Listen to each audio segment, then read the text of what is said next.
ქრისტი, მოკლედ, შენთვის მაქვს ეხლა ძალიან მაგარი ჩელენჯი. სახლი ხო გიყიდე უკვე, შენი საყვარელი iPhone-ი ხო გიყიდე უკვე. ეხლა დაგრჩა შენი საყვარელი ვარდისფერი სმარტი. ხო და თუ ზუსტად მეტყვი აი ამ უსკვერცში რეები დევს, შენ სმარტს ამ ვიდეოში ვიყიდ. რა გავანჭრე. გაანჭრიე, რაც გინდა ისქენი, მიდი. ერთი ცალი რაღაც დევს. სათამაშო. ერთი სათამაშო დევს, ერთი სათამაშო. კაი, დავიწყოთ. ერთი სათამაშო, შემდეგ. ლავლავი დევს. ლავლავი დევს, კაი. სწორი არა სწორია. და ანბანის მაგნიტი. რა ის რო სხვა რაღაც არ დევს? არ ვიცი ახლა ძირითადად ესეთები ესენი ალაგია ხოლმე. კაი, გახსენი. ეს წყვიტავს ახლა მექნება თუ არა? და სათამაშო სადა? ანუ ხალხო წარმოიდგინეთ, ყველაფერი გამოვიცანი, ყველაფერი გამოვიცანი, მაგრამ პომადა ამოვიდა.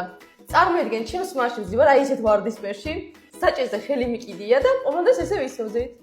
რა ვატარე? და წარმოიდგინე სტოლბას ეჯახები და კვდები. არა, გიორგი. აბა რა პომადას ისმევ ქრისტი ტარებისას?